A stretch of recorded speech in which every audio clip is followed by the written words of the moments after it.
Hello, my name is Alex with ATech Tech Tutorials, and today we're going to be taking a look at the Jira software cloud pricing models. We're going to be comparing the free version versus standard versus premium and talk very briefly about enterprise. So if you're interested in trying to figure out which version of Jira you will need to be paying for you and your team to be the most effective, make sure you're subscribed and make sure you drop a like in this video. If you have any questions about anything I'm going to be talking about today, make sure you drop a comment and I will address it.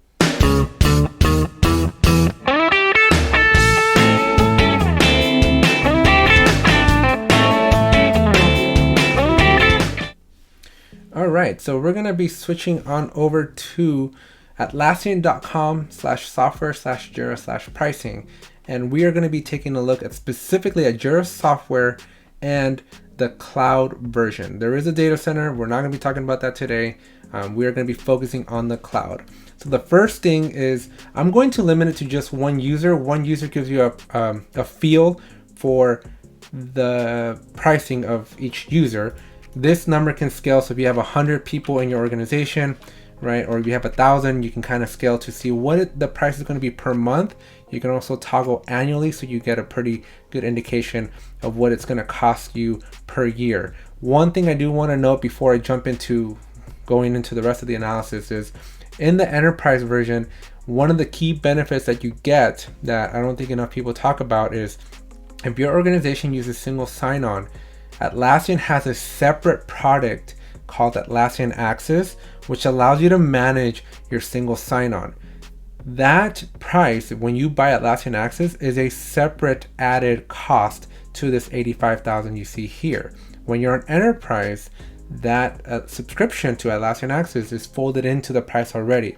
So don't be fooled by the drastically higher number. It actually includes another number that is hidden here that you're not seeing. So just a little tidbit here. We're going to switch these numbers back up to 1 and monthly, just so that you see what the price is, because most of the clients that I work with, they're looking at the pricing from a monthly per user basis. That's all I'll talk about enterprise. Most of the features are really on enterprise are just really niche to a certain degree where it makes sense for a large organization with 2, 3, 4, 5,000 users. Most of the people that I work with using Jira are going to be in the 100 to maybe less than 1,000 users. So most of them are going to be either on standard or premium. Now, the one thing I'll say about free is the free version of Jira is actually quite powerful. You lose on some stuff, obviously, but you do still get a lot of power. The biggest limitation that I see is if your team or your organization is bigger than 10 users, that's when Jira is like automatically going to force you up to the standard version at least. But if you're under 10, you can actually be quite productive and effective with just the 10. So keep an eye out on this column here if you're in that boat. So if you're looking for a tool and you've got a 2, 3, maybe 7 or 8, definitely just less than 10 people or up to 10 people, Jira is going to be very effective for you, right? You're going to get a lot of power out of this tool. And just I'll kind of briefly mention any things that stand out, but for the most part, I'm going to be focusing on the second and third column, which are standard and premium. So let's jump into this. So the user limit here is going to be, as I was just mentioning, it's just going to be the number of users, the maximum number of users you can have. Most teams that I work with are going to be in that 100 to less than 1,000 range. So very well under the 20,000 limit. So I don't anticipate a lot of people having an issue here. The biggest thing is, again, when you have the 11th user, when you onboard an 11th person, you're gonna need to be bumped up to the standard. With that said, one also like tidbit that I'd like to mention here is Jira doesn't actually have like read-only licenses. So every person interacting with Jira needs to have a license. So that may mean for business partners or for other clients or consultants or anybody else interacting with your system, you're gonna have to buy a license for them. So whether that's a standard or premium, I'll talk about the functionalities and the differences here, but for the most part, just know that there is no read-only, right? Some other tools like to give out a read-only. Atlassian, unfortunately, maybe because of their pricing is so affordable and cheap, they don't do that. Also, $7.50 here USD. This price just went up in October, and I'm told by Atlassian that they tend to raise their prices around of the October timeframe. So just know that these are the latest increases, and I don't anticipate another price increase until at least October of 2022. Let's look at site limit, and I'm actually going to click on each one of these because these actually give you a little extra information that I want to just touch and highlight. So the site limit, you'll notice that unless you're in the enterprise, you're limited to just one. And this basically means your URL, that unique identification of the URL that your users are going to go to in order to access your site, it's limited to just one, which makes a lot of sense. When you're in a company, right, you're only running one company. For the enterprise users, that's usually unlimited. So that means you can create a bunch of what's called federated sites, where you can just have a bunch of different URLs for different purposes. Keep that in mind that if you want different URLs, you may have to just purchase different products under different organizations. But you're limited to just one URL from that perspective. The next 4 items here, the Scrum, Kanban, the backlog, the Agile reporting, and the customizable workflows, those, in my opinion, are probably one of the best reasons why teams use Jira.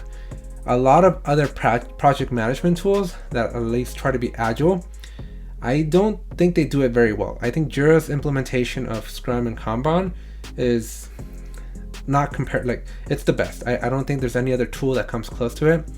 And because of that, I think Atlassian knows this, and it's included in every version, so you're not really worried about like if you're missing out on capabilities or not.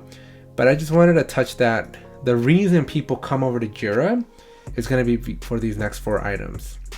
Now, since they are the same, I'm not going to talk about them. I will have separate videos where we'll talk about how to set up scrums, scrum boards, how to set up backlogs, how to look at all the Agile reporting, look at customizable workflows. So we're going to be taking a look. So if you're not subscribed, or if you haven't dropped a like on this video, make sure you do so now, because I'm going to have a lot of great content coming your way in the future. The next item here is app integrations. Again, same across the board, so nothing specific here. I'll have a separate video where we'll talk about the different apps, the different plugins, and how you can extend the power of Jira. Now, let's jump into automation, because this is the first time that we see a difference between at least free and standard versus premium. And so what you're getting here with automation, let me highlight this one again. So automation it allows you to automate boring or mundane tasks in Jira. So if you have some action that has to consistently happen, you can automate it in Jira, and it's really powerful. There's triggers, there's a bunch of different triggers, and you select the trigger, you select a condition if you want, and then you basically select an effect, right? Some action. And then when that trigger is met and the criteria is met, the action will partake. And this is great. This saves a lot of time, keeps teams in sync. And the biggest difference the biggest question you're asking yourself at this point is, do I need single project or multi-project / global? And so the differences here is, and my answer to you is it depends. And that's probably going to be a consistent theme throughout the rest of this video. 90% of the hundreds, I've probably made about 200 rules in my career here. 90% have been single project. And that is, I don't want the rule to run in every single project, because the amount of times that rule is executing is countless at that point, right? And Atlassian, to a certain degree, does have a limit to the number of rules you can run per month per user. Now, with that said, there are some rules, that other 10%, that are beneficial. For example, if a story gets moved into in progress, you want the epic to also move into in progress. That is going to be a consistent behavior you want across all your Jira projects, at which point you would want to make this either multi-project or global so that it impacts every single project. So you kind of just have to have that discussion internally. It doesn't scale, right? So you can't just magically make this happen on multiple projects. You are going to have to upgrade yourself to the premium version so that you can have this more global multi-project effect. Most of my clients are on premium already, so they don't really see the limitations of being on a single. It was just my personal preference of most of the times when I'm implementing a rule, I am creating it in a single project configuration first, and then if I need to, I can make it multi-project. Very few times, I would say less than maybe 1 or 2%, do I make these rules global. Roadmaps is super powerful. You get 2 different types of roadmaps, a basic, which is not shown, or just advanced. The basic roadmap basically just shows you the epic and then the stories, tasks, or bugs below that are associated to that epic. It is super simple. It is restricted to only the board in which that roadmap exists in. And so if you have multiple boards or multiple projects, they each have their own roadmap, but they're not talking to each other. So the advanced roadmap, as shown in this picture, you get that capability. You get this really big, holistic 50,000, 30,000 feet view of all your teams and all the Jira projects and all the issues within your Jira environment. And so from a planning perspective, this is super powerful. So just for this functionality alone, I recommend you basically double your price, because this is worth it. This is going to be worth double that money. If your team is working in a silo and you're just a team of one, stick with the basic. But the second that you're scaling, right, the second you have multiple moving parts in your organization, and let's face it, who doesn't, you're gonna want the advanced. Again, not sponsored by Atlassian, and I'm not trying to make you basically double your bill, but that feature is worth it, guarantee you. Dependency management is going to be similar. In the advanced roadmap, you get this great, it shows like lead time. It's showing you like how, based off if you're using start and end dates, how that final due date is going to be impacted based on blockers that were introduced. Now, if you're on the basic mode, you're not going to get that. In basic, you simply just get a task A is being blocked by task B, and that relationship exists, and that's it. So it's not really helpful, but definitely if your company or your team is constantly addressing or being bombarded by dependencies, you're going to want that advanced one. Capacity planning is a new feature. It just came out, if I'm not mistaken, in October of 2021. So it's a fairly new thing that just came out, and you just get this insight for every sprint. This is great because at a glance you're getting this cool data. What's not so good about it right now is it's very unique to that sprint, and you can't see it anywhere else, at least to my knowledge, if you're not in that sprint. And so it's powerful, but it's not a lot of people are using it. For this feature, I wouldn't bump up. I think most capacity planning is happening at an individual team level anyways, so you can still do your capacity planning in Jira using your Scrum and your sprint planning. But if you want to see like a more powerful view of it, then you're definitely going to want to be upgraded. Now, project archiving is an interesting one. Some teams are trigger happy and they like to delete a lot. Project archiving allows you to like essentially soft delete, where you get rid of a project from its visibility, but you don't necessarily delete anything within it. Most teams like to just delete stuff.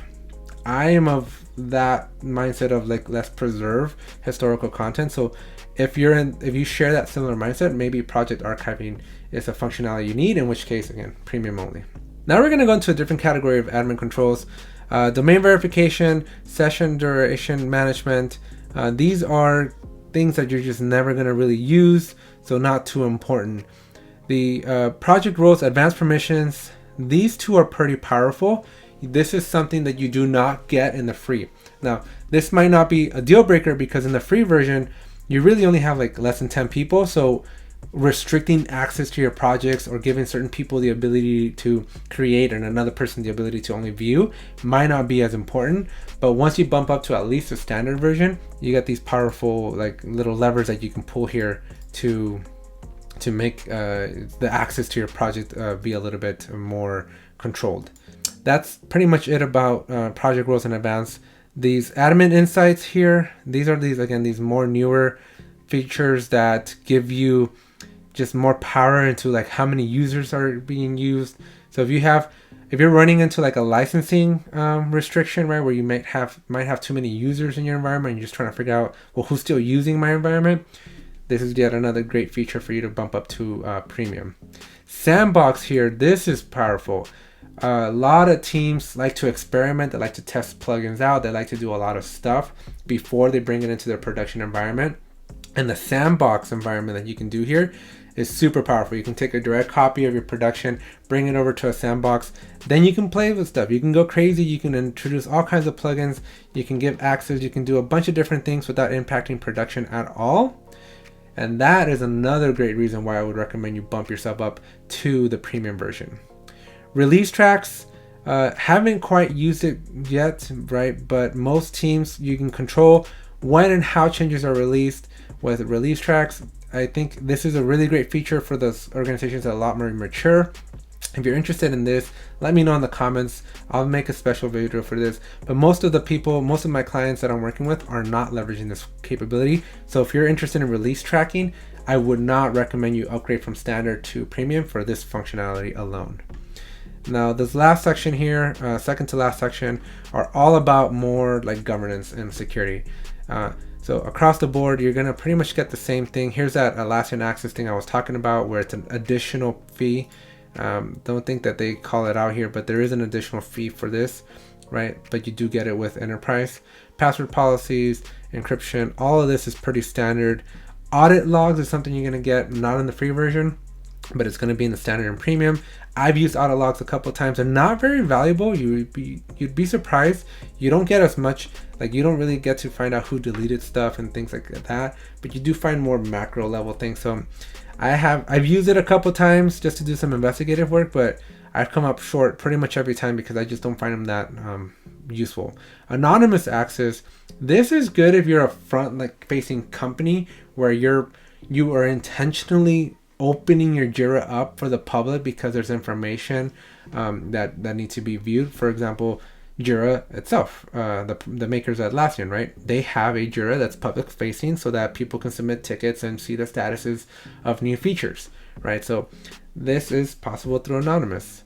IP allow listing. This is going to be primarily for those big organizations that take cybersecurity very seriously. You can, since it's in the cloud, anybody that has your URL can basically visit it. Now, whether they can log in or not, that's going to be a different question, but they can at least ping or see your website or your instance. So with the IP allow listing or whitelisting, you're going to be able to control the IP addresses so that other people can't like DDoS your Atlassian instance or something like that. And the final here is data residency. You get it across both, but it's just more security compliance, so nothing major here. And then the last thing we're talking about is storage, support, and invoicing. So from a storage perspective, how much data can you upload into Jira? You would think not a lot, that you don't need to upload a lot, but some people do leverage the tickets or Jira issues to add attachments. So if you're adding a lot of attachments to your issues, you're gonna run out of space very quickly. Your support is local business hours, so 8 to 5. I've always been on premium or enterprise, so I've always had that luxury of 24/7 support. So if your business is dependent on Jira being up and running and you need help from Jira, you're gonna again, that's another nice decision to bump yourself up from standard to premium. And then guaranteed uptime SLA. I don't know that I've ever seen Atlassian discriminate with this, but you're basically guaranteed uptime. With the premium, you're not guaranteed any uptime with free or standard. And the final is centralized per user licensing. So what this means is if you're an organization, let's say you're like a 200 to maybe 1,000 person organization, and you have multiple Jira instances that you've purchased, right? Each one of them has their own unique URL, and I'm one of your employees. If you need me to access both, guess what? You're paying for me to be in both instances. You're paying the $7.50 or $14.50 for one, and you're paying me again for that second one. When you're in the enterprise version, it's by the heartbeat, by the email, and so you are only then paying for one person. So I know this was a little bit longer video than I wanted to make here, but that's pretty much the breakdown. And so hopefully you now understand what these different things are, and hopefully I'm hoping that that this was valuable to you and that it helps you make a decision whether you want to go standard or premium. This is one of the conversations that I have with pretty much almost every single client when I do our kickoff, where we're talking which version do you have, because depending on the version that you have, it's going to determine what functionalities or capabilities you can do within your Jira environment. So if this was helpful, make sure you smash that like button. If you haven't subscribed, please consider subscribing. I have a ton of videos coming. This is just me getting started, getting everybody out of the gate at the same time with respect to mastering Jira. I have a lot of videos in the pipeline here. You're gonna love these videos. They're gonna be super valuable to you. So make sure you're sharing this with your coworkers, with your friends, anybody that's interested in Jira. I appreciate the support, and I will see you in the next one.